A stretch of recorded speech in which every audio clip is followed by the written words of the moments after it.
Good evening, everyone. Special our instructor, Sir Dan Ronaldo. For today's video, we will be having an interview with one entrepreneur all the way from Cabatuan, Leyte. But before anything else, let us introduce ourselves first. My name is April Beniyawak. I am Clinton Carroll. I am Gerard Malga. I am Jake Suturalis. I'm Francis Columnas. I am Marco Bertinius Berata. And we are Green Spring Wakuri. And now we are here in the area with our interviews located. So let's go inside and start our 2-in-1 interview.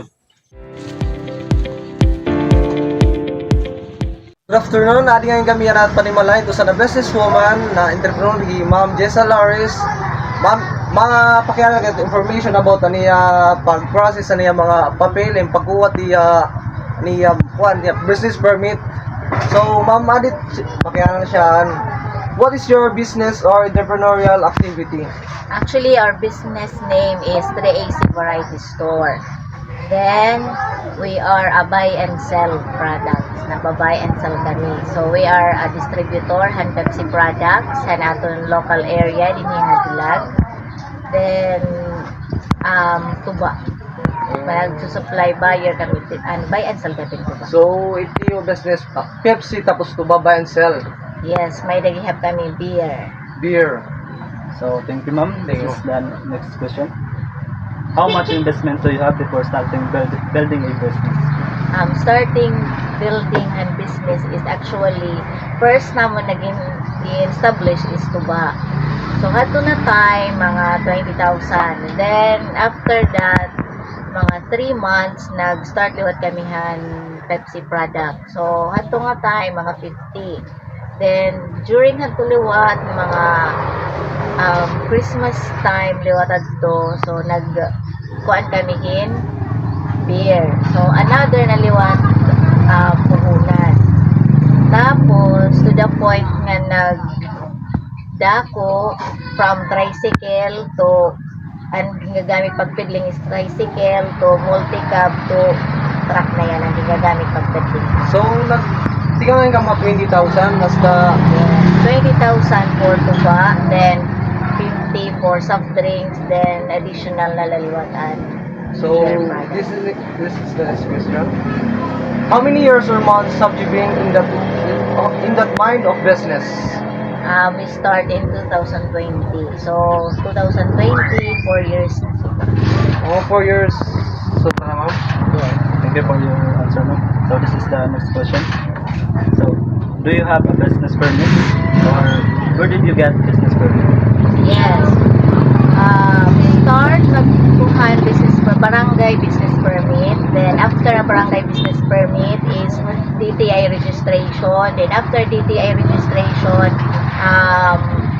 munisipyo na municipal na. Then dito nagkuha kami nga mayor's business permit. Then nagkuha kami ng fire and mga requirements to the point nga BIR.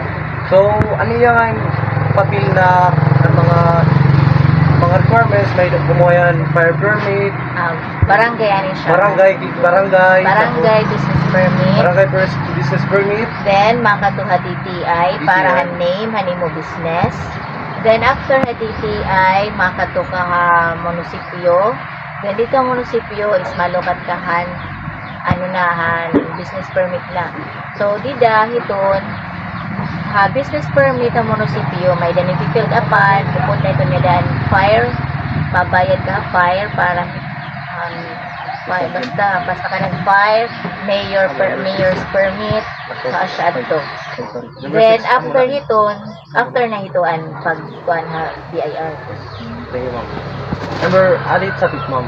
How much was the total cost estimate in getting the business permit? Barangay business permit ang amon gimbayaran nga da is 1,000 plus because of ring kukuha nga amount is depende ha imo capital. Then nagbayad kami ha DTI para ha name is 200, then nga tuha fire is 500, then munisipyo is 3,000 plus. So mga 5,000 to 6,000. So, aniya ngayon nagasto mga 6,000 total pag ang pag-process lang ng business permit. For your answer, ma'am, this is the next question. What was your experience in getting the business permit? What is easy or difficult? Actually, kailangan ni mo pasano siya. Kasi diri lahiya one nga process, then diri lang makausa, then damoan na nakapila. So kailangan medyo mahalaba na pasensya kasi medyo makuring.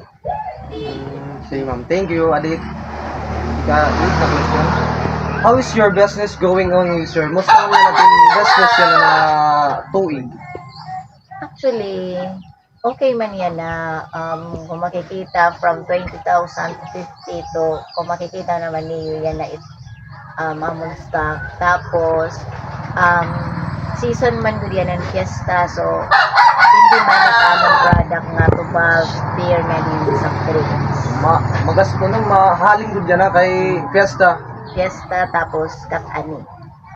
Okay, for your answer, ma'am, this is the last question. What was your biggest challenges about your business? Biggest challenge is sometime nagkulang ang supply ng soft drinks. So nagkulang ang supply ng soft drinks last year nang waray asukar. So bidato nga time na to the point na waray na namon stock, nagkukulang ang stock. Sama doon biggest challenge. Have to baliwat na part is pag month of July to October. Kaya ako may kinatawag na lantong. So, dito yung time, kutailan. Aside na kutailan na mamalut, kuti ay ito niya production ito ba. Oh, thank you ma'am. Mamulat to ma'am.